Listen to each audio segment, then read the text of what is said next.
All right. Hello, everybody. Welcome to episode.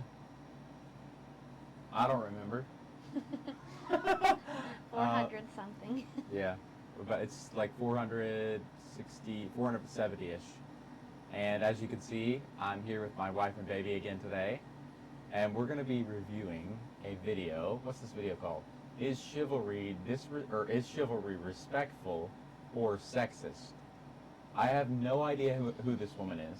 Breaking down patriarchy. So patriarchy in the title means this is a feminist. So we're going to just react to what they think, and I'm going to give you the take of a woman today.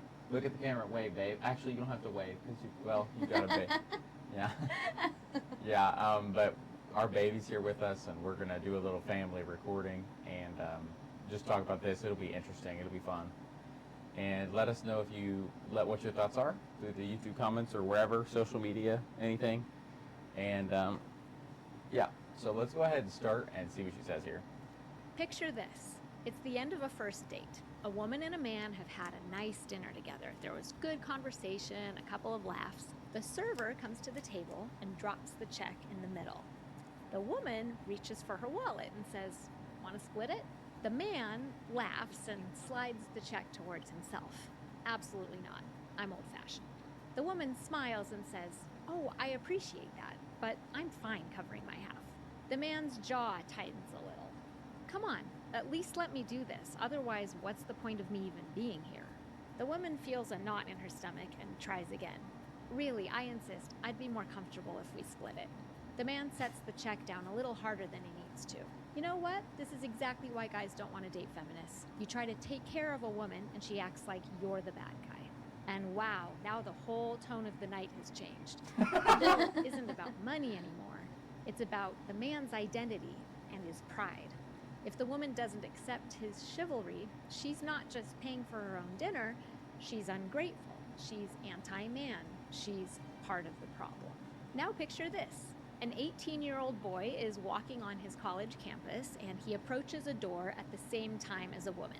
He hurries a little to grab the door for her, allowing her to pass through first. His parents taught him that holding doors for women was important, that being a gentleman and practicing chivalry was a way for him to show his respect and love for women. To his shock, however, the woman snaps at him. "You think I can't hold my own door? That's so sexist." Have you ever encountered either side of an interaction like these? What's going on? And what exactly are we talking about when we talk about chivalry? When we hear the word chivalry, a lot of Okay, let's stop there. So, I don't know, man. Okay. I don't think either of these are super likely to happen. Like the first scenario, I don't think that. I mean, sheesh, that might happen, but those. Okay, I just don't think those two people are on the same team, and it's almost like they have such an allegiance to their respective worldviews that they're willing to just, you know, throw the relationship out the window because the other person doesn't agree. What do you think? Like what? Okay, so they're basically by the end of that exchange, they're mad at each other because the man was trying to pay. Yeah, I think in most scenarios, if the girl said, "I'll pay," then most guys would be like, "Are you sure?" And then they would say, "Okay," if she insisted. Yeah. I don't think most men would make that big of a deal over it. Yeah. Yeah, I don't think so either. But then I feel like you can't do anything right either because if you were to not pay, okay, what kind of woman wants to go on a date with a guy that doesn't offer to pay? True. But I guess she didn't in the scenario. Yeah, but is that a real scenario? Like, does know. anybody actually go on a date and go and is insulted when somebody offers to pay? Probably not. Probably. I mean, I don't know that I've seen that happen. I haven't. What I have seen happen, maybe you can talk to this, is when people don't offer to pay. Yeah. That would be a bigger deal to me. Yeah. Hey, I'm not willing to provide for you even in this small hour that we've been here, much less for the rest of your life. Yeah. I mean, that, I don't know. That to me would be a little bit more affronting, but... Okay, second scenario.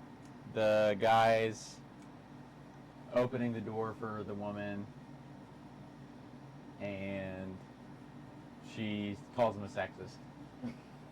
Have you ever seen that happen? I've seen like videos and stuff online, but I don't even know if that's like real. Like in real life, I've never seen that. That's the thing. I don't think it would happen in real life. No. Yeah, because this is an agenda that somebody has. Both of these, I think, are. I don't think that either one of these are really likely to happen in real life at all. Now, I would personally react more to the... Okay, I don't understand why the woman would react in that first scenario. Why would the woman react to the man wanting to pay? I don't know. I guess it's maybe she kept saying she would, and he kept pressing her on it. And then he said something like, that's why people don't want to date feminists or something. Yeah. So that would be a little hurtful. That would be a terrible thing to say, because you've just blown up your date at that point. And yeah, you're not going on a second date. You're not, and this is the last time this person's seeing you before the date is over, so that's their leaving impression of you. But okay, it's almost like they're being aggressive towards each other because of their agendas. And that's when things can't go anywhere, if you ask me. I mean, like when we would go on a date, I was completely on your team. Like, I wasn't like more loyal to my political or social convictions to the point that I was gonna like attack the woman that I'm going on the date with. You know what I mean? Yeah. I just feel like that's kind of weird. And maybe they just shouldn't have been on a date together at all. I don't know. Yeah, maybe not. Maybe not. I don't know, but let's keep going. Picture storybook scenes. A knight kneeling before a princess, a man laying his coat over a puddle, or pulling out a woman's chair. My mom literally had that picture that was just on the screen in our living room. Did she love that. really? That's like one of my favorite pictures, yeah. I did not know Nice that. restaurant, or helping a lady out of the 20 car. years. Whatever we imagine, we probably picture something old-fashioned, noble, and romantic. But chivalry didn't start with romance. It started with men and war horses. No, it started with virtues. Chivalry was a virtue a long time ago, and that's a scriptural virtue, because men are supposed to lay down their life for their wives. That's the idea behind chivalry. Like, honor and virtues are archaic words, but they used to be virtues being something that you wanted to do, a character skill that you sharpened, that what didn't come naturally, that was against your selfish instinct, that you chose to do for the sake of another person. That was what it used to be. Yeah. And it was like a knight's code of honor. That's how they lived. That even though it wasn't easy and natural for them as humans, they would do that anyway because it was a character skill. Barbie, tell me about patriarchy, which, to my understanding, is where men and horses run everything. The word itself, chivalry, comes into English from French and into French from the Latin word for horseman or mounted knight. Oh, that's cool. So chivalry originally meant something like horse soldiers. And that's just what they were when they started to appear in the 8th century, a professional class of armed men on horseback. But these guys were not the knights in shining armor that you're thinking of. They were more like hired thugs, paid by local lords to fight their battles and enforce their rule. Lords and their knights terrorized peasants whenever a lord wanted to make a point or seize more wealth. Knights on horseback went around burning houses, stealing harvests, destroying tools, and assaulting people with impunity. In short, these were professional bullies, and their violence was a celebrated virtue. Women were especially vulnerable. Legal and literary records from the period show high levels of I mean, it depends where... This is not the King Arthur knight, so it really depends on where you're getting your source. Yeah. I think. And I mean, I'm sure they were terrible knights. I'm sure. Awful like people. in Yeah, general. just like people in general. But you can't just... I don't know, man. Like, if this is the knight, the chivalrous character, then this is a bad knight according to the Arthur, what I don't know what you would call that, the Arthur codes, like the knights described in Arthur's time, in the Arthur myths and tales. That's, and maybe this is the difference between history and myth, but I don't know. You don't want to. I don't know. I'm biased towards, like, I think chivalry's a good thing. Like, I don't think there's anything bad about it. You know what I mean? Yeah, I think so too. Yeah. I think if there's something bad about it, it's not really chivalry. It's like tyranny or something. And those two things don't have anything in common. Like, chivalry and tyranny are like opposites. I don't. Like, would you be glad to go, okay, is chivalry a trait that you looked for when you were trying to find a husband? Yeah. Tyranny, I assume, wasn't. No. I don't understand how, okay, so why are we, so maybe she's talking about, like, the roots of the word chivalry or whatever, like, but that's not what people hear when they hear the word chivalry. They hear a good quality. They hear a good thing.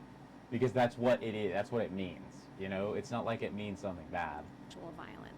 And scholars of medieval rape law point out that women, especially those of lower social status, had little, if any, recourse against these powerful knights and the lords who paid them.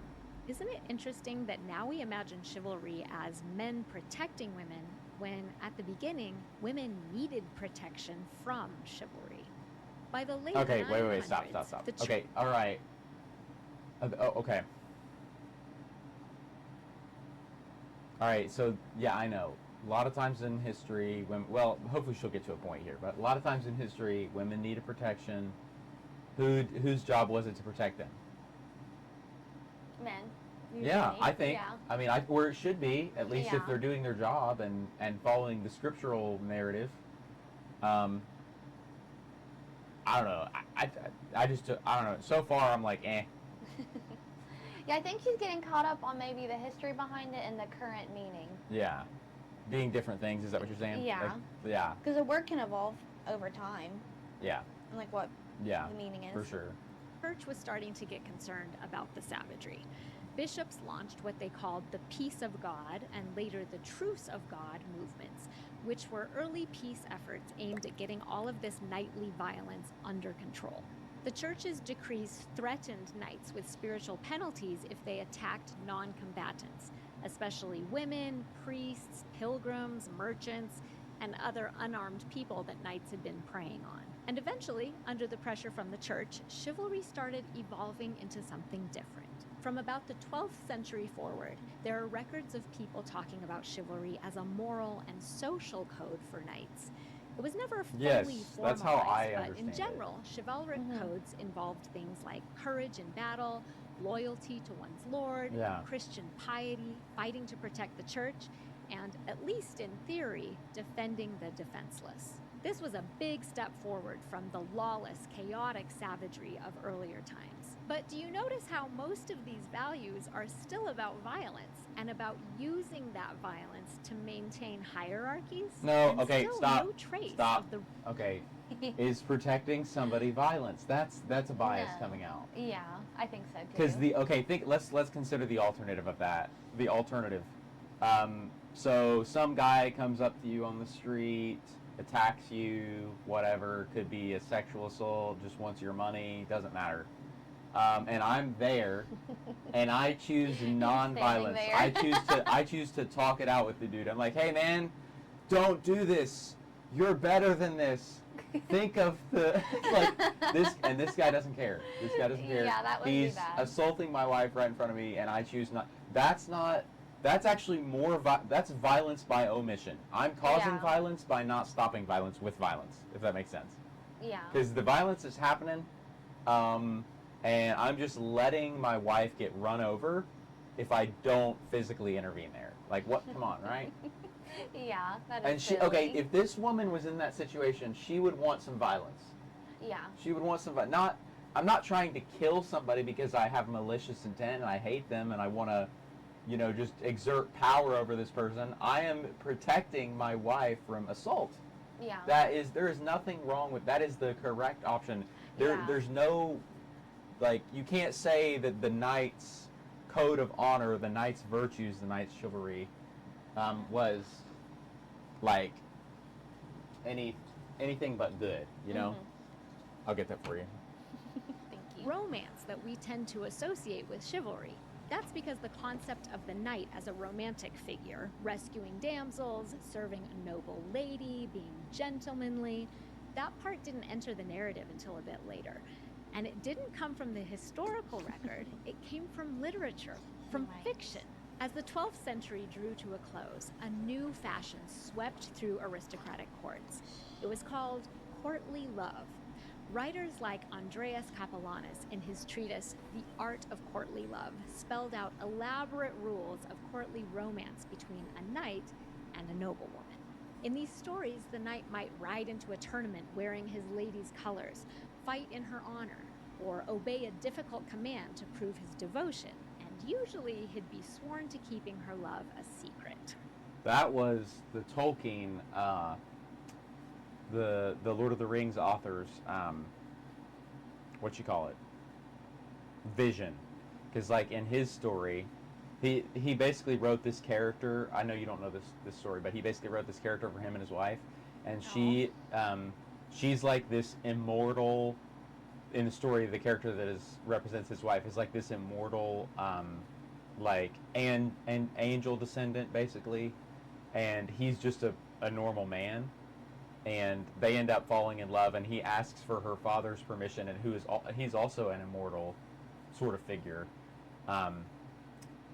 And not an angel exactly, but an immortal, and he basically gives the guy like this impossible quest, like a quest that would kill the guy basically, because he says you can have my daughter's hand basically if you go do this, and the idea there was like it's like a feat to prove his fealty or his love or whatever, but it's something completely impossible for him to do. He's gonna die. And he ends up actually doing it with the woman's help. She goes with him. They both go together to do it, which is kind of crazy too, because this is a suicide march. So she goes down with him, but they end up pulling through, and it's a crazy story. But what she just described there is how Tolkien saw chivalry. Yeah. It's not like chivalry is some sort of exercise of tyrannical willpower over somebody weaker than yourself. It's, I'm going to take care of you and maintain our love and fight for this union in, regardless of how hard it is, or even if I might die. Like, I'm going to do the hard thing so that we can have this good thing, because there are lots of evil forces in the world that would try to keep us from having this good thing. So, and I'm not saying you have to, like, everybody who's rude, you have to immediately like punch in the face. No. I'm not saying that. I'm just saying, like, if somebody's trying to hurt you, or your family or your wife, and you just sit there. Yeah, I mean, that's not good. That's not good. That's not a virtue. That's not a good thing. Yeah. So, yeah. That's because these relationships were between a knight and a married woman, like most famously Lancelot and Guinevere, who was married to King Arthur. These stories were the medieval equivalent of a trashy romance novel. They were sexy and scandalous, and they swept through European courts like wildfire. This led to chivalry in its third iteration, and this time it was being reshaped not by power-hungry lords or by the church, but by the poets and storytellers of medieval courts. In their romances, the perfect knight was still praised for his skill in battle and his faith, but those warrior skills and religious virtues were wrapped in romantic service to a noble lady. Serving a lady could mean a lot of things. It could be dedicating a tournament victory to her. It could be wearing her favor in the form of a ribbon, a veil, or other token on your arm. It could be... And okay, what is all this reminding of you right now? Is it reminding of you anything? It's reminding me of something that's still done today. What? Okay. I can't think of it. Sports. Oh. Girls wearing their guys' sports jerseys, and like them bringing her I don't know. I just feel like this is I think if this woman pushes chivalry or any of these virtuous ancient ideas as wrong, she's running against like what people do today, and everybody loves it. Any girl who doesn't like that? No. I don't really either. Yeah. So I guess I'm just a little bit confused as to where the reaction is coming from. Like, but maybe she'll get to it in a minute. But like in that first scenario, where the guy says, "Well, this is why nobody wants to go on a date with a feminist." That's not a chivalrous thing to say. Yeah. It doesn't, like, it's not a thoughtful thing to say. And it also doesn't matter if it's true or not, because again, if you're, I don't know, just vote with your actions instead of your mouth. Like, if you don't want to go on a date with a feminist, just don't. Yeah, don't You do don't have it. to go on a date with her and then say that to her face. It's just like, why are you even on a date with me if you don't like that thing about me or whatever? You know? Yeah. So I fail to see how that guy's actions connect in any way to chivalry at all, for sure. Defending her reputation, or escorting her safely to her destination, or just following her commands. This could look tender, knights pining in silence, writing poems, competing in jousts, and doing daring deeds for milady.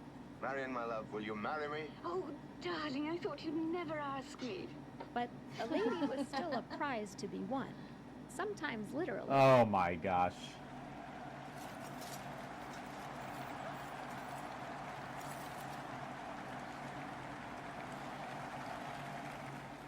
And again, she was... Okay, I'm sorry. Does any of this make you... I'm just asking you. Does any of this make you feel like a prize to be won? No. Okay. Not me, at least. Yeah, and I'm sorry, even if that's true, how is that a bad thing? Like, it's not like... I don't know. Okay, would you rather a man be competing for gold and jewels and wealth and fame and power, or would you rather him be competing for you? Like, Yeah. hello? I mean, I don't know. I imagine. Okay, let's just modernize this. Imagine I look at you, babe, and I say, "Yeah, I'm going to work to get rich. I'm going to work. I'm Yeah. going to fight the dragons of the public school education system to get rich," which is, by the way, Yeah, not, not the right that's not how that works. Or maybe it's to get famous. I'm gonna go teach to grow my YouTube channel. That's why I'm going to teach. Or would you rather me say, "I'm going to teach to make money for my wife so we have a home"? Yeah. Like, I don't know. Yeah, I don't see the problem with that. I don't either, and I also don't see the problem with saying, like, the prize of a romantic relationship, the best kind, marriage, being something that that is the prize more than any of those other things, like wealth, power, fame. I mean, Yeah. so, yeah, I guess I'm just not, I don't know. I don't know. That's what do you think about what she's saying so far here? I see how she's trying to be unbiased. She's telling both sides. But, Yeah. like, what do you think about all this? I don't know. I think it's just a difference in worldviews, probably how Yeah. you view the world Yeah. and what baggage you might have with. Yeah, we haven't even talked about baggage today, but yeah, maybe we'll get into that before the thing. often married or promised to another man, making these stories more about one man stealing another man's property than about a beautiful love story. Also, even in the very best of these stories, the love and service that knights offered to their ladies were not applied to women in general. They were reserved exclusively for noble women whose favor would elevate the knight's status. That I believe. Peasant women or servants, such as female members of the knight's own families and communities, fell outside the protective circle of ladyhood. So what were the... Probably like because of the serfs, or the caste system, or whatever it's called, like the serfs, the peasants, the knights, the lords. Yeah. Yeah, I definitely believe that there was some, crazy stuff going on there. But, Which is sad. yeah. actual knights doing, while their fictional counterparts wooed elite women? Well, by and large, they were putting on increasingly ostentatious costumes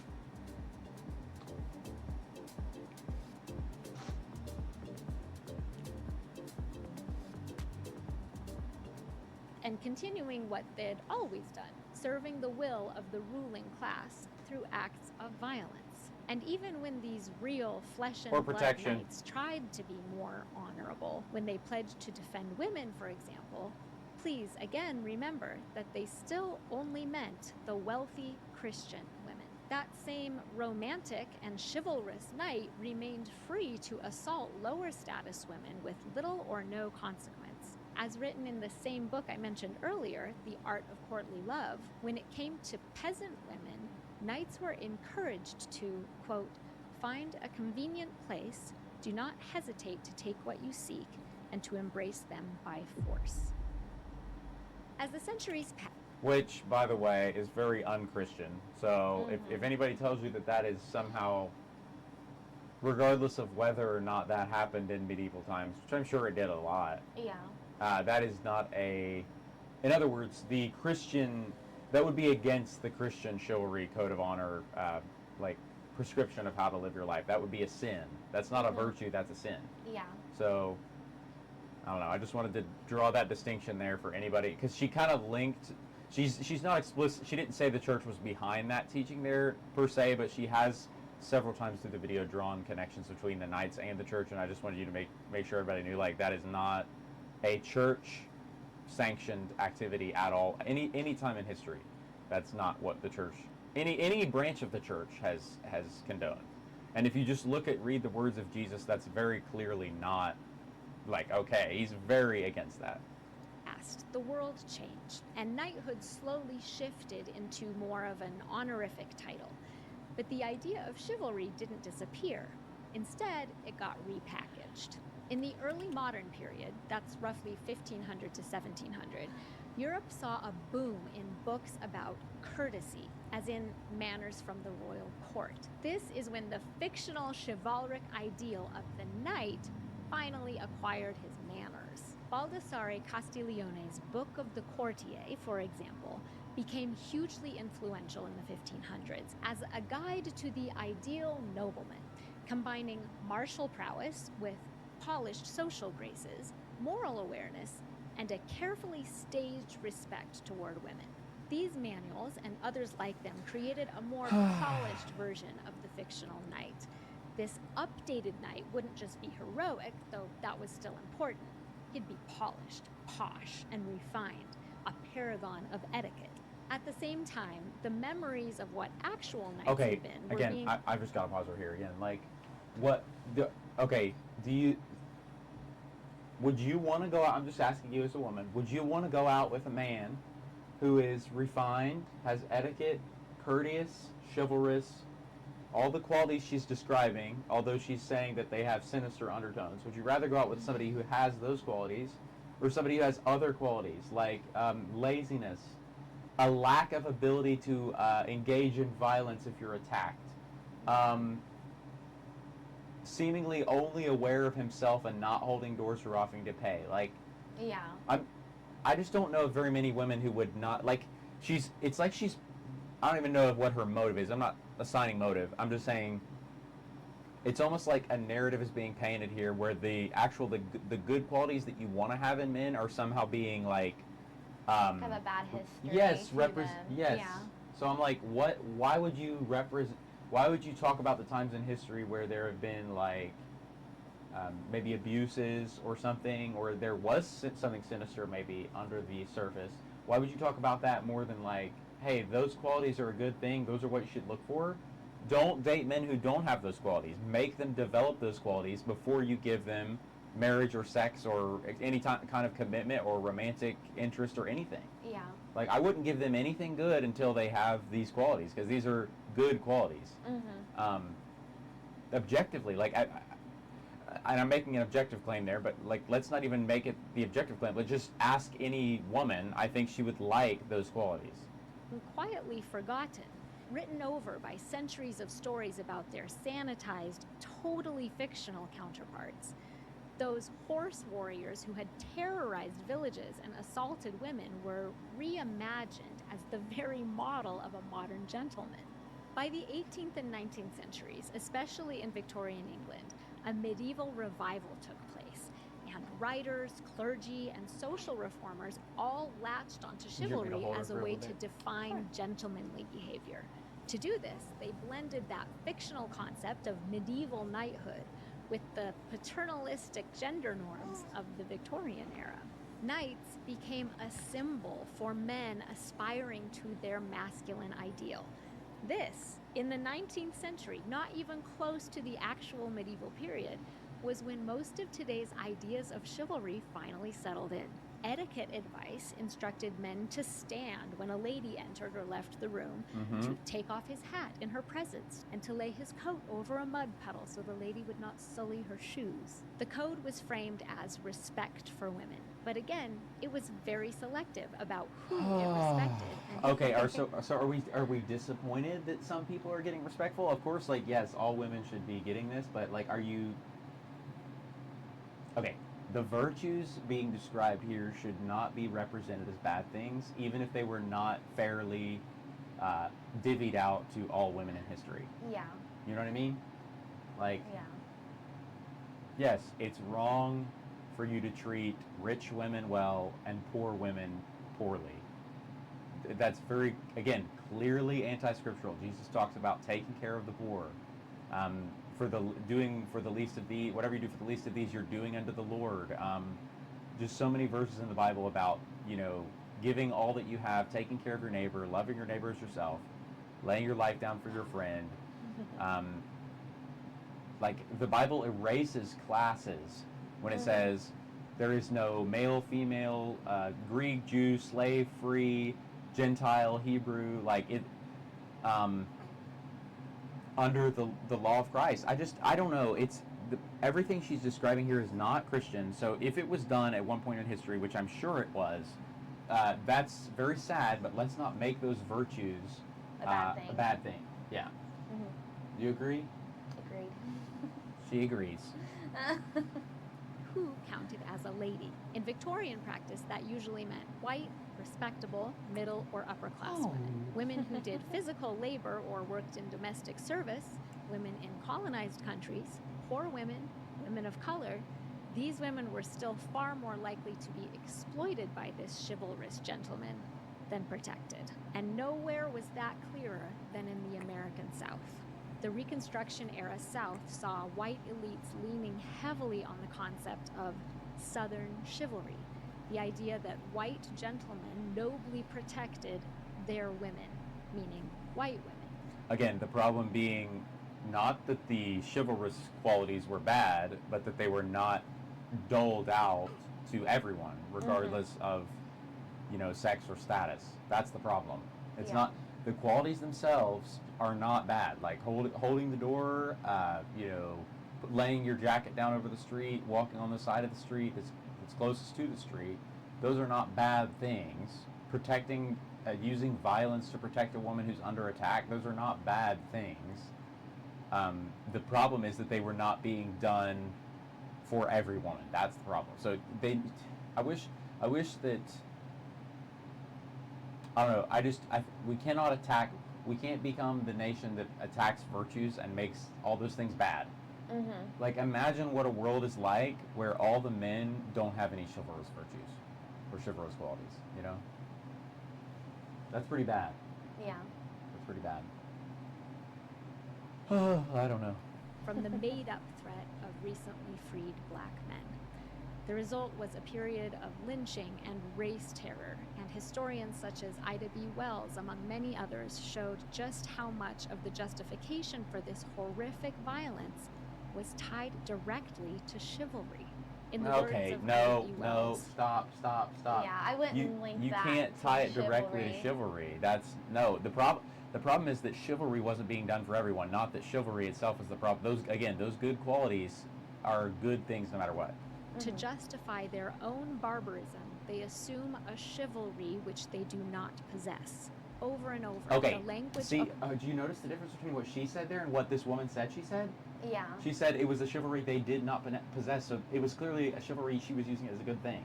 Mm-hmm. Like, they're not in possession of chivalry was her point. How does that in any way mean chivalry is the problem? Yeah. You know what I mean? What that woman just said was that chivalry was not, those men were not in possession of chivalry, and that was the problem. The lack thereof. Yes, it was the That lack was the thereof. problem. Exactly. chivalry, protecting our women or defending Southern honor, was used as the rallying cry for racial violence. And did you know that white supremacist groups still claim chivalry as a value? The Ku Klux Klan literally styles itself as an order of knights, the Knights of the Ku Klux Klan. They copied knightly rituals, and their founding documents framed their mission as defending womanhood and Christian civilization. Again, the problem is not that the chivalrous virtues are the issue there. It's that they're not giving those chivalrous virtues to people that God has created. That's the problem. Yeah. Like, you can't make, and maybe she's not saying that. Or do you think she's maybe saying that or not saying that, or what do you think she's saying here? I don't know. I don't want to put words in her mouth. Yeah, I don't either. It kind That's of not what does I'm trying to do. seem that way, though. Yeah. Yeah, I'm not trying to, like, make her say something she's not. I'm just saying, like, the Christian virtues and the chivalry and the codes of honor are all good things. The problem is when, she gave the example of the KKK, people not applying those to all of God's children and only some. That's the issue. Like, so I don't understand how chivalry is in any way a bad thing. You can't just say because these bad people practice chivalry must be bad. Yeah, it doesn't make it bad just because yeah, exactly. bad people. Yeah, just because bad people have done good things doesn't make the good things bad, if that makes sense. Like, yeah. Ugh. Classic chivalric values now being used to justify campaigns of terror against Black Americans. So, from the Middle Ages to the Victorians to Jim Crow, there's one pattern that keeps coming back. Chivalry sometimes brings respect for some privileged women and often brings violence for everyone else. In which case, it's not really chivalry, it's just chivalrous to some people and not... if you look at the scriptural narrative, again, treating all people like as you would treat Christ, that's the real chivalry. And when that's not done, does not make chivalry somehow a bad thing. Like, in all of these examples she's giving, it's actually people being unchivalrous towards some people while being chivalrous towards others. So in other words, the chivalry is not the problem. It's the fact that it wasn't done all the time. Right? Am I missing something? I don't think so. Yeah. Interesting video so far as Medieval Knights, though. Very, very cool. Yeah. She's done a lot of research. Yeah, she has done a lot of research. I like videos that are highly edited like this because it took the person a lot of time to make. Brings us all the way to today. So how She do smiled. we experience chivalry now?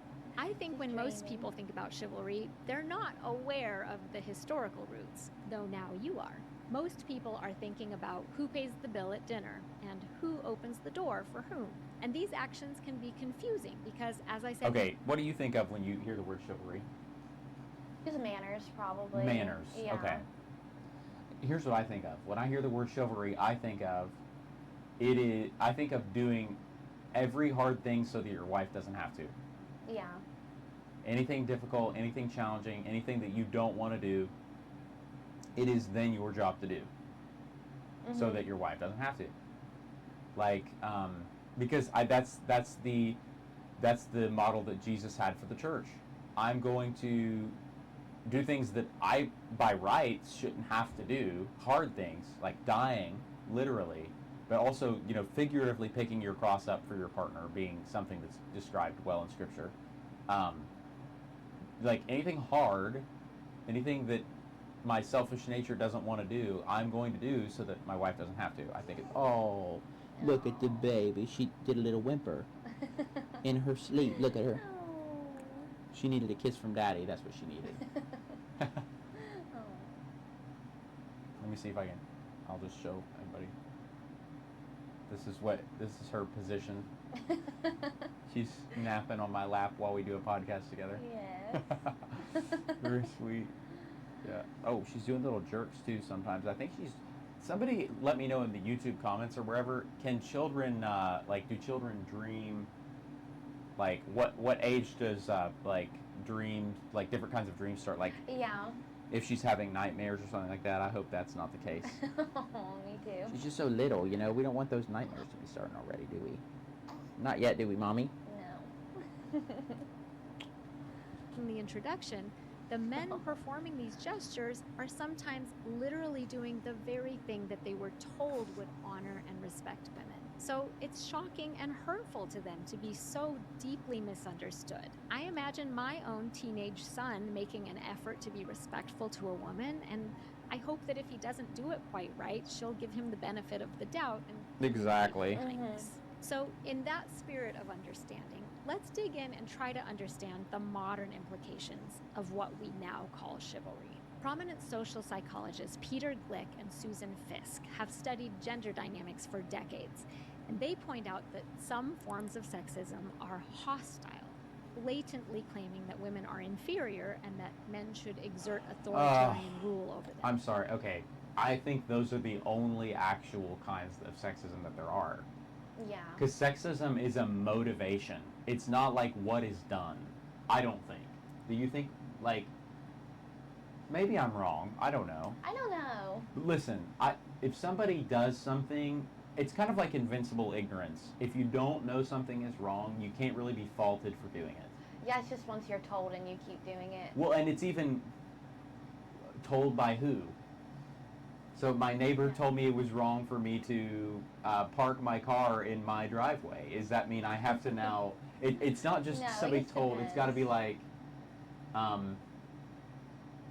see, this gets back to authority. Where's your authority coming from? I think the Bible should be the authority because it has the morals of the world from the God who created the world. If you have some other authority, it gets really messy when you're starting to determine what is good and what is bad. You have to have that Christian morality, otherwise there's no, like, who are you to tell me that that's the right way, you know? Like, there's got to be, like, even our American laws are built around the Bible as far as, you know, murder being wrong, theft being wrong, you know, protecting people from, you know, tyranny and just unthoughtfulness and selfishness and stuff like that. All that comes from the Bible. It's not like somebody just made that up as the rules that everybody should follow. Like, that's a scripturally guided statute, you know? While other forms are benevolent, claiming that women are purer and softer and that men should protect and provide for them. Oh, that's true. Sound familiar? That's true. Am I incorrect there? Purer, softer, and should be protected. Is any of that bad? I don't think any of that's wrong. The purer one is a little weird.